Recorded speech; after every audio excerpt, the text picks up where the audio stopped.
تین قسم کے لوگ پائے جاتے ہیں. بڑی ضروری بات کرنے لگا ہوں, ہر بندہ دھیان سے سنے. تین قسم کے لوگ ہوتے ہیں. ایک بندہ وہ ہے جو دوسروں کو نقصان پہنچاتا ہے لیکن اپنا فائدہ کرتا ہے. اس کو صرف اپنی فکر ہے, وہ صرف اپنے فائدے کے بارے میں سوچتا ہے. ایک وہ ہے جو دوسروں کا نقصان تو نہیں کر رہا لیکن اپنا فائدہ کر رہا ہے, وہ دوسروں کو نقصان نہیں پہنچاتا. اور ایک وہ ہے جو دوسروں کو فائدہ پہنچانے کے لیے اپنا نقصان برداشت کر رہا ہے. اپنا نقصان برداشت کر کے بھی دوسرے کو فائدہ پہنچا رہا ہے. طائف کی وادی ہے, اللہ کے نبی ہیں, اور صرف نبی نہیں محبوب نبی ہیں, حاکم ہیں. اللہ تعالیٰ نے قدرت عطا کی ہے کہ جو چاہیں کر سکتے ہیں, لیکن پھر بھی پتھر برداشت کر رہے ہیں ہمیں فائدہ پہنچانے کے لیے. حضور نے پتھر برداشت کر لیے, ظاہری نقصان ہو رہا ہے لیکن ہمارا فائدہ ہے. ہمیں فائدہ پہنچانے کے لیے حضور اپنے آپ برداشت کر رہے ہیں.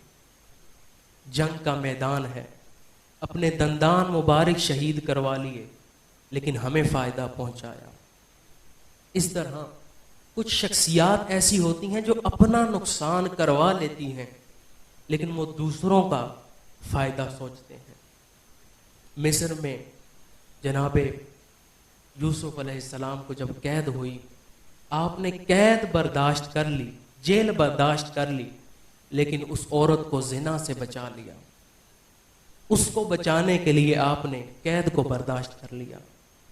اس لیے اس طرح کچھ لوگ ایسے ہوتے ہیں جو دوسروں کو فائدہ پہنچانے کے لیے اپنا نقصان برداشت کر لیتے ہیں. آپ نے جناب جریر بن عبداللہ کا واقعہ سنا ہوگا کہ آپ نے غلام کو کہا جاؤ گھوڑا خرید کے لاؤ. غلام گھوڑا خرید کے لایا تو بتایا کہ 300 کا لے کے آیا, 300 درہم کا. آپ نے فرمایا جانتے ہو جس سے لے کے آئے ہو؟ اس نے کہا حضور جانتا ہوں جس سے خرید کے لایا ہوں. آپ نے کہا مجھے اس کے پاس لے چلو. اس کے پاس لے گئے.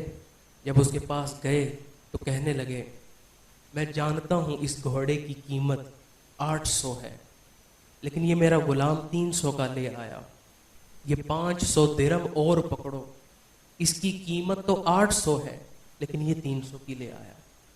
اب اگر ہم میں سے کوئی ہوتا تو وہ سوچتا شکر ہے سستا مل گیا ہے. اگر مالک آ کے ہمیں بتاتا بھی ہم پھر بھی اس کو پیسے نہ دیتے, ہم کہتے سودا ہو چکا ہے.